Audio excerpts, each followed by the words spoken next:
Hi, I'm Dustin Abbott, and I'm here today to give you my review of the new Sony 28 to 70mm f2 G Master lens. Now, for years, Sony shooters were jealous of Canon's own 28 to 70mm f2L lens, but I think that script is about to flip at this point because the new Sony G Master lens is 11% smaller, it is 36% lighter, has much better autofocus, it's sharper, and it costs even less. And so I guess the question is the new Sony 28 to 70mm f2 GM the prototypical bag of primes that people have been looking for? Well, let's explore together in today's review. Today's episode is sponsored by the clothing brand Fiobac. As we get a little bit deeper into autumn and the weather gets a little cooler, I'm starting to do a bit of layering. I've enjoyed their Cozy Spacer hoodie, both as a top layer while out shooting and underneath a rain jacket when things get wet and cool. It's got a great blend of Pima cotton, polyester, and spandex that allows it to be very soft, moisture wicking, and with a bit of stretch to allow me to move freely. Their smooth blend half zip that I'm wearing right now is a blend of nylon and spandex, and it looks and feels great. While Fiobac typically has a great pack builder that allows you to get up to 45% if you buy 12 or more items, their Black Friday promotion boosts that to 40% off 6 or more items and a whopping 50% off 12 or more. And it throws in some great free gifts too. It's never been a better time to buy, so visit Fiobac.com and build your wardrobe today. That's Fiobac.com. So we'll start by talking about the build and handling, the feature set here. Obviously, this is a large lens, but as noted in the intro, it is a smaller lens than the equivalent RF lens on Canon. It is 11% smaller and it is 36% lighter, keeping the weight well under a kilo, whereas the Canon lens is considerably over a kilo in weight. In fact, this lens is about the same size as the original 24 to 70mm f2.8 G Master. Now the G Master Mark II lens is smaller, but this is basically the same size as that original lens. And so just to give you those dimensions, it is 92.9 millimeters or 3 3/4 inches in diameter with an 86mm front filter thread, which is, on the larger side, obviously, but unfortunately physics requires there be a very large entrance pupil for this kind of optical design to work. So yes, you get a big filter thread up front, but I mean, it's not like there aren't 86mm filters out there. So not the end of the world necessarily. Now the overall length is right under 140 millimeters or about 5 5/8 inches in overall length. The weight here is 918 grams or just right over 32 ounces. Now, we have the typical broad spectrum of features that are a part of this design. Sony definitely makes these G Master lenses to be hybrid in the sense that they really work well for either stills or video. So that starts with the approach to the aperture control here. Aperture is available either clicked or by clicking the switch on the lower right side of the lens. You can declick that for doing smooth aperture racking. You have the ability to employ an iris lock, so that can either lock you into the manual focus ring or it can lock you out of the manual focus ring. If you prefer to have the clicks, it is clicked every 1/3 stop, and of course the full stops are marked here. Interesting approach. Instead of having a zoom lock, this does have a very minor extension, about 10 millimeters of additional extension when you're focused out towards 70 millimeters. However, you do have the option here on the right side of the barrel to choose between either a smooth or a tight ring. And so if you use the smooth, it's easy to just zoom in and out here, no problem. If you employ the tight, you still can zoom, but there's a whole lot extra damping or weight on that, and so it's not as quick of an action. The reason for this, I've actually seen this mostly just employed on telephoto zooms before, is that rather than having a zoom lock, you can instead employ this, because what this allows you to do is basically select whatever particular focal length that you want. And so if you're really wanting to shoot, say at 55 millimeters, you can employ that tight setting, and it's pretty much going to keep you locked at that particular focal length. You can move it if you want, but it's very unlikely that you're going to just inadvertently bump and move it. So very useful for that, useful if you're carrying it on a harness. Even if you're getting a little bit of rubbing, as you walk along, it's probably not going to move that along. So a really nice kind of extra feature that's employed there. We have two different function or custom buttons here, one on the left side, one on the top, and so you have it either in a horizontal or a vertical shooting position. You have an AF/MF switch there as well. We have a thorough weather sealing all throughout, starting with the gasket at the lens mount, a coating on the front element, and then seal points all throughout. And so obviously a professional grade lens with a professional grade of build. Now the body itself is a mixture of metals and engineered plastics. It feels tough, it feels durable, it feels like a G Master lens, basically everything that you would expect at this point. Our maximum magnification comes at 70 millimeters. It's a 38 centimeter minimum focus distance all throughout the zoom range. So at 70 millimeters, you can achieve a maximum magnification of 0.23 times magnification. So right under a 1:4 ratio. Not like incredibly high, but certainly high enough to be useful, to get close-up shots, to add some creativity to your work.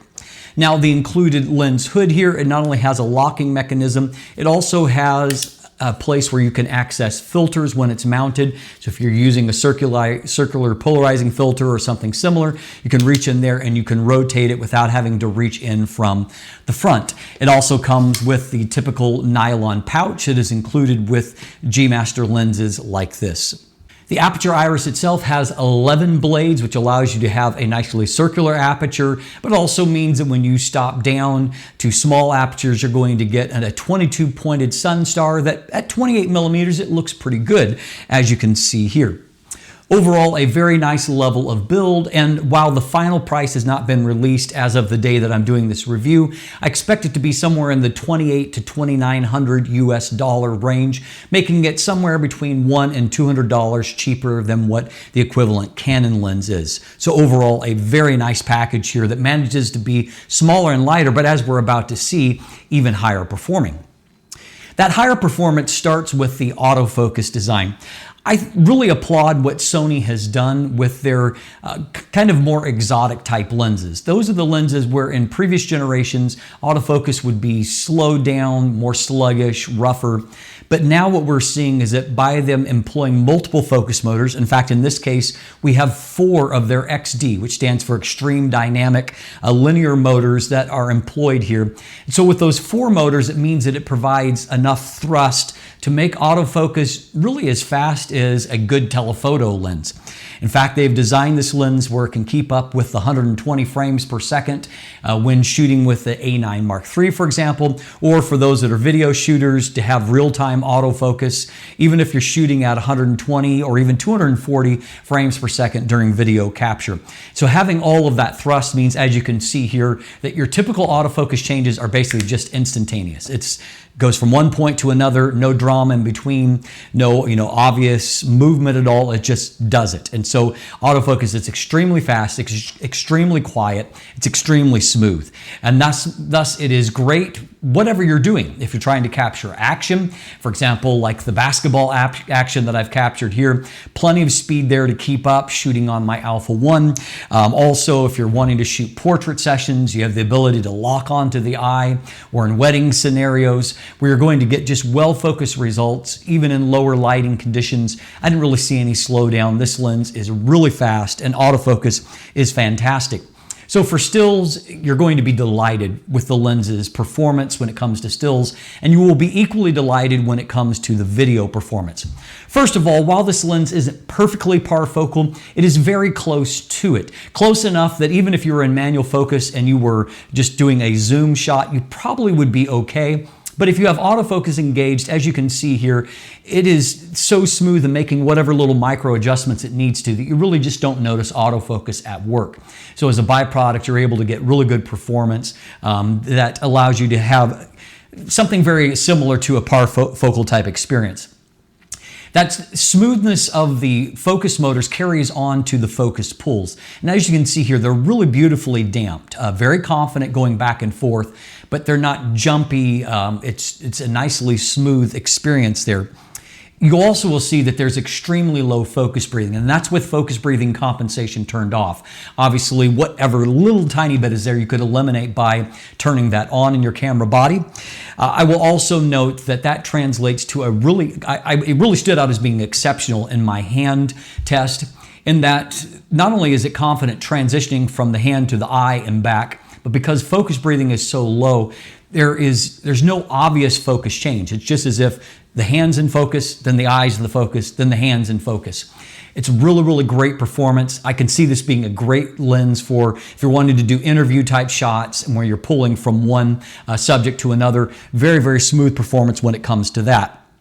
I also found that just in general, out in shooting video clips, that if there are shots that I included some kind of focus change, that focus is not jarring or abrupt, but it is nicely cinematic in the way that it moves from one subject to another.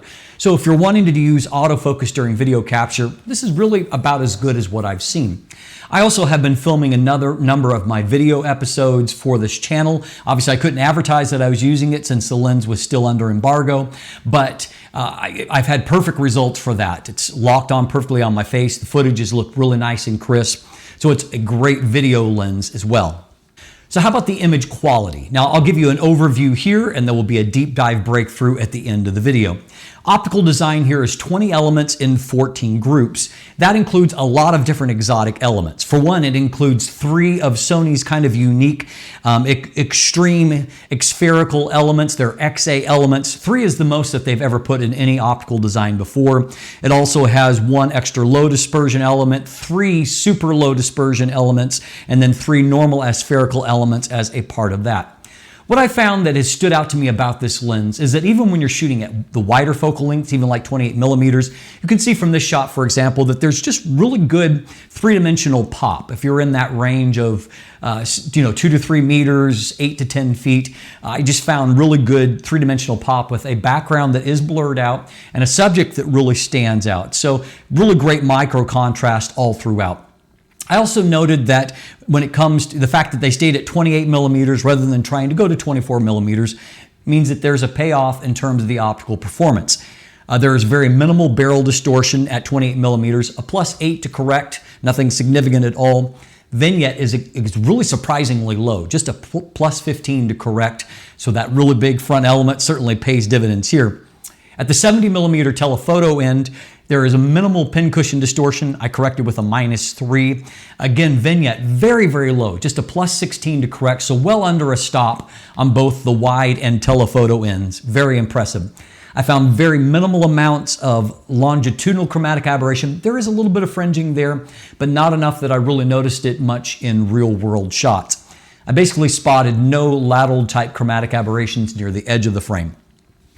Now, when it comes to the sharpness, I was testing on a 61 megapixel Sony a7R5 body. Results, the crop results will be shown at 200% magnification to show off any kind of flaw. There isn't really any flaw to point to, however. Wide open at 28 millimeters, I saw incredible sharpness, very even sharpness all across the frame. Right into the corners, everything looks very, very crisp. As you stop down, you'll get just a little bit more. It's really so good throughout the zoom range at f2. The only reason you need to stop down is if you want more depth of field, because you've got pretty close to maximum sharpness already.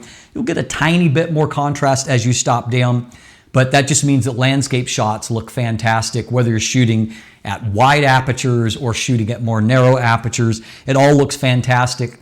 On a high resolution body like this, I'll start to see some softening at f11 due to diffraction, and it'll become more pronounced at f16 and then at f22, which is the minimum aperture here.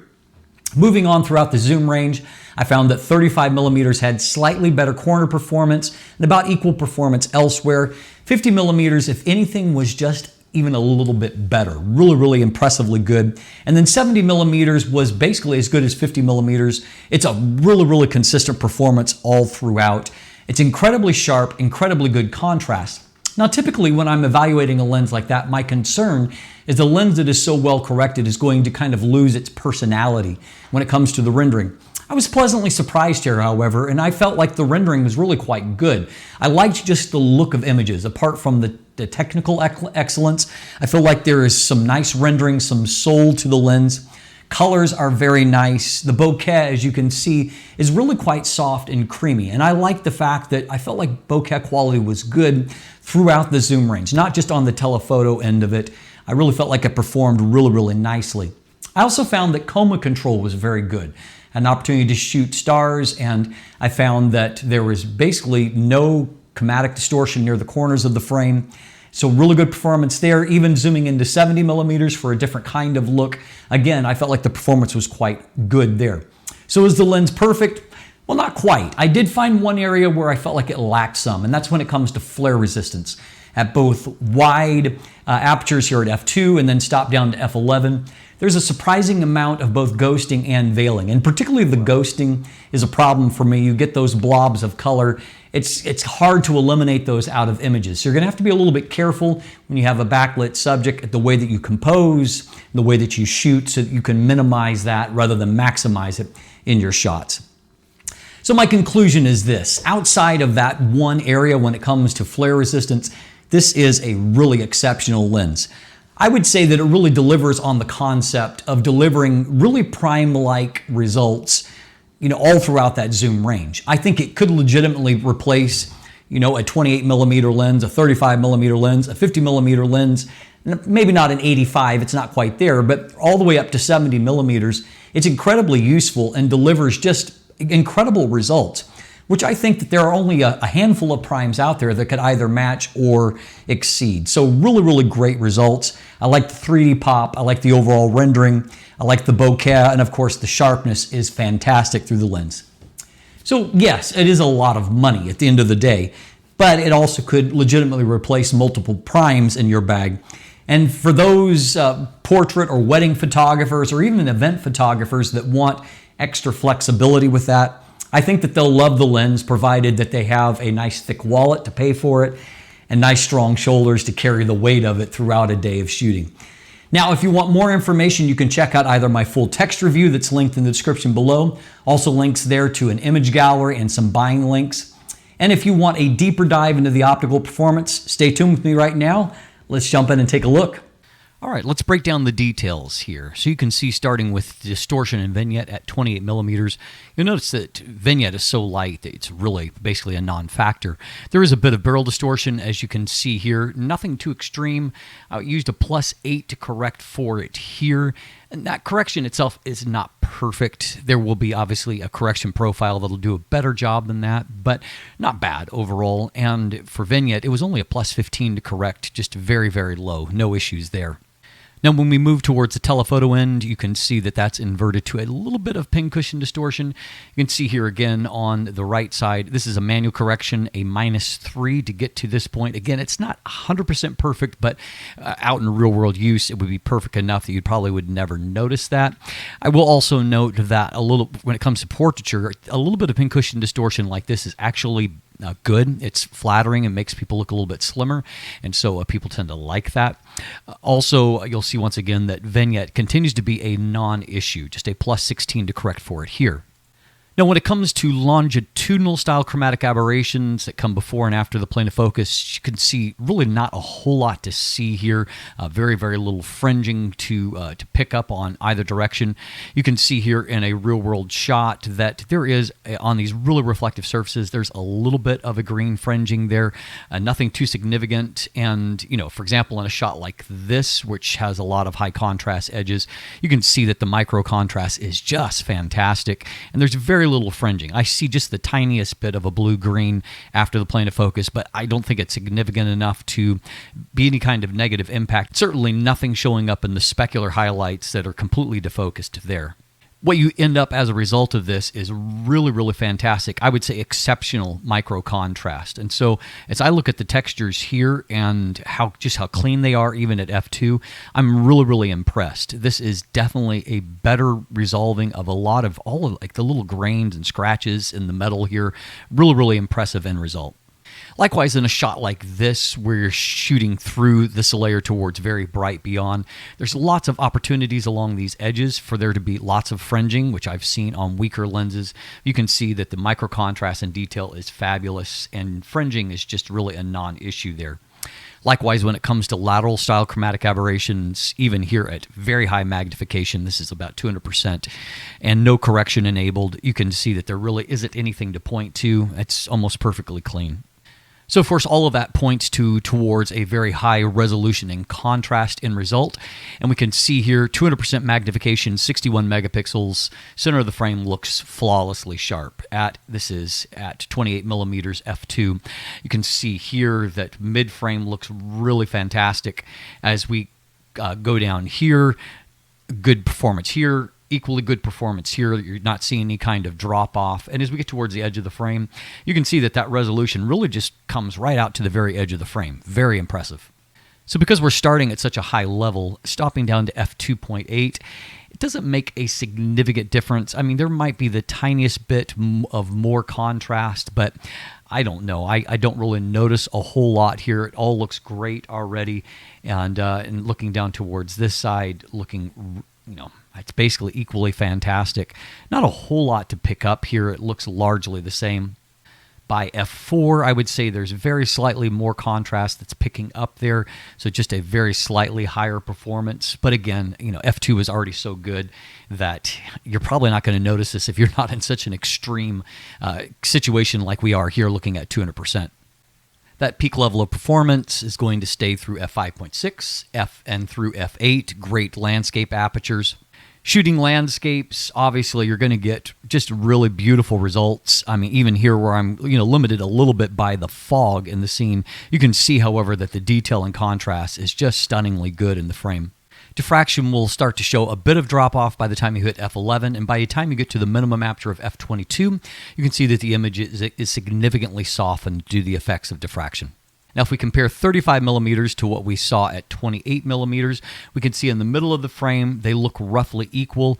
As we get down towards the corners, however, you can see that the corners are just a little bit sharper. So just a little bit more consistent, a sharpness profile. I would say just a little bit more contrast. The dark levels are a little bit lower in this area than what we see at 28 millimeters. So a mild improvement certainly there. 50 millimeters, however, is noticeably just a little bit better. You can see that now our contrast and micro contrast there is just really, really fantastic. If we come back here for a moment, you can see even compared to 35 millimeters that everything is darker still. There's just definitely more pop to overall textures. And even if we look up into like the very upper corner, you can just see how just really, really excellent the performance is right off into the corners. Now, of course, very critical is the ability to carry that through the very end of the zoom range at 70 millimeters. And if 50 millimeters represented a high watermark, we can see at 70 millimeters, there's really not any drop-off. It is, I would say, just about every bit as good. I would say just a little bit less sharp here in the mid-frame. Looking down into the corners, however, it is very close, very similar. Look at the other side, and we can see that up here as well, it looks very, very good. And so it's just fantastically sharp and very consistently sharp all throughout the zoom range. So, of course, for portrait work, even shooting at f2, you're going to have all the sharpness that you could want. And so here you can see just a great amount of detail. And then, of course, all the textures in the barn boards behind her look really fantastic. Taking a look here, if we punch into a pixel level, I mean, look at just how exquisite the detail is around those eyelashes and on the lips. It's just incredibly good. Now, of course, even when you're dealing with the issue that we've already discussed, which is this lens is flare prone, you can see that if we're actually looking at it at a pixel level, that all the detail is still there. It's just that veiling does kind of eliminate some of the contrast and obviously some of these ghosting artifacts I don't love. Now here at our minimum focus distance, we can see that in the plane of focus, everything is really fantastic. Obviously, we've already seen this lens has amazing contrast, so that holds up even up close. We can also see, however, that you're not going to get a perfectly flat plane of focus. There's a little bit of a kind of a sharpness bulge in the center of the frame. Most of the time, that's not going to matter too much in real-world shots. For example, here in this little tiny flower, you can see that, in the area where I'm focused, the detail is really, really superb.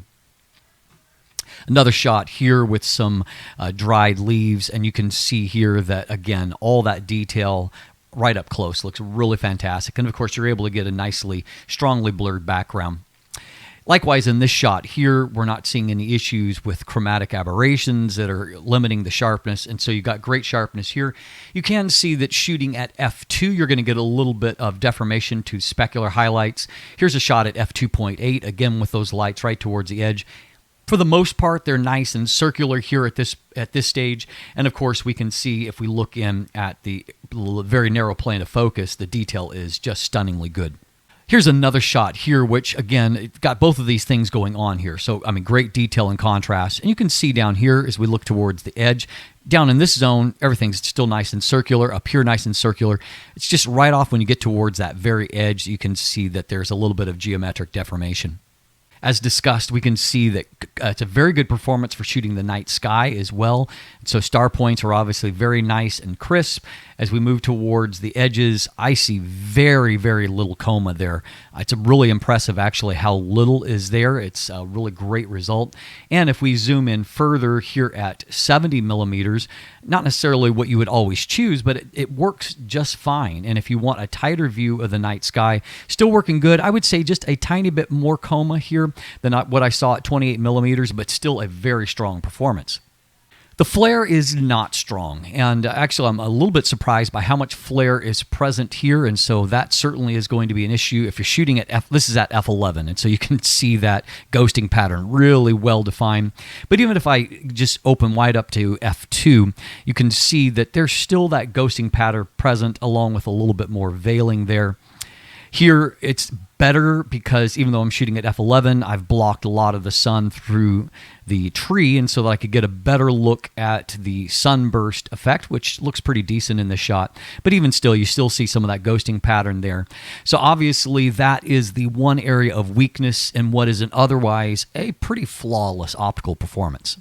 And so as you can see from the deep dive into the optical performance, this is a pretty exceptional optical instrument. As always, thanks for watching. Have a great day and let the light in.